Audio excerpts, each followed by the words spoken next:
This video essay will bring you on a journey through the years on how certain jobs are now becoming obsolete because of the advanced technology that we are now privy to. This video will do this by taking key scenes from movies that feature jobs that no longer exist or are becoming fewer in numbers because of the way the world has evolved in terms of making production faster and more easily accessible to a larger audience. There is no doubt that technology has made the production and delivery of materials and goods easier for the average person. It is now possible that people do not even need to leave their houses, as big shops like Tesco or Dunnes Stores can deliver your groceries to your house when you order online. The same with clothes or furniture. Everything is available through the touch of a screen. The downside of these advantages is that certain jobs are becoming extinct because of these advantages in technology. A perfect example of a profession that is no longer required in the 21st century is a telephone operator. The 1948 movie Sorry Wrong Number, directed by Anatole Levesque, is based around phone calls made between the main female character, Leona Stevenson, and a telephone operator who is trying to connect her calls to her husband, the police, and a hospital.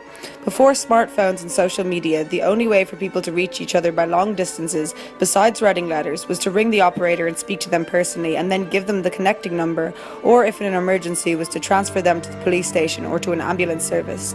In Sorry Wrong Number, nearly every scene is dominated by these calls, as Mrs. Stevenson is too unwell to leave the bed to help herself. As the movie is in black and white, it is easy to establish a creepy atmosphere. The camera pans over to Mrs. Stevenson on the bed, frantically calling the operator.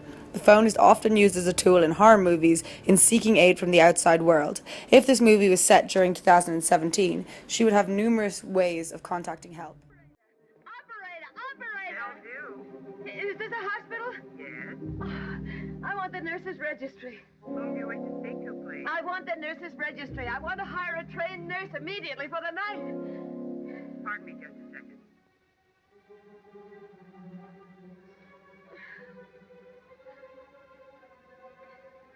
Yes, and what were you saying?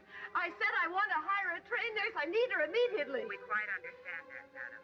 But in the first place, this is a city hospital. All I know is that I'm a sick woman, and I'm all alone in this horrible empty house.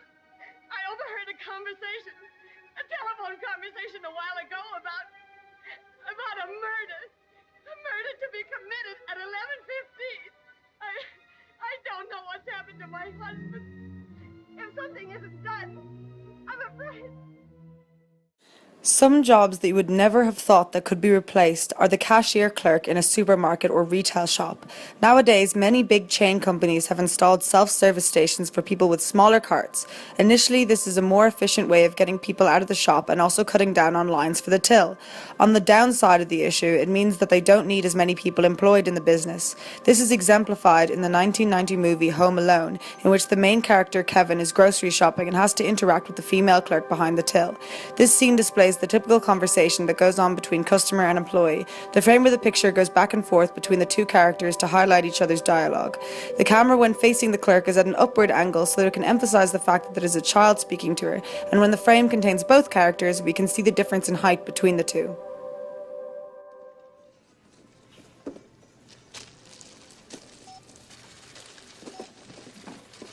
Are those microwave dinners any good? I don't know. I'll give them a whirl.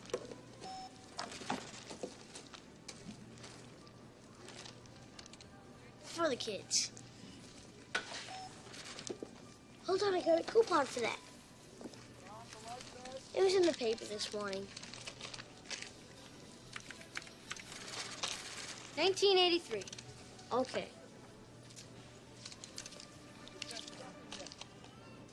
Are you here all by yourself? Ma'am, I'm 8 years old. You think I'd be here alone? I don't think so. Claudio Michelici and David Lopez Saldillo point out in their essay Technology Shocks and Job Flows that any technological advance, either neutral or investment specific, leads to greater labour productivity and output, but they also both agree that it results in job destruction. These new technological advances are making the workplace more efficient in its day-to-day running of a business, but because of this, many people are being let go from their jobs because they have machines that can do the work for them. Businesses don't have to pay such a large wage bill anymore and can use that money, and in the long run, businesses become more profitable and successful. It is becoming more and more noticeable how technology is taking over our daily lives, particularly when you don't have the interaction with your cashier in your local shop and having instead to face a screen. Regardless of the industry, efficiency is the single most important aspect of any firm's goals as it can alter profit margins significantly. The single biggest expense for any company in the long run is wages. As a result, it is no surprise that companies are progressing with the times to have tasks carried out quicker and requiring less people. In the hit 1993 comedy Mrs. Doubtfire starring Robin Williams, there's a short scene where he is learning his objective to his new job. His job was in a television studio, packing film into boxes and having it stored away or transported to its given destination. Excuse me. Yeah. You Tony? That's me. Hi, I'm Daniel Hillard, the actor. Follow me. Oh, films. Will I be introducing these movies on air? Not exactly. What do I do? Well, you take all these cans, you box them and you ship them. Then you box those cans over there, ship them. Then more of them will come in. You box those, you ship those. Any questions? After you box them. You ship them. Lots of luck, smartass. I think I made a friend.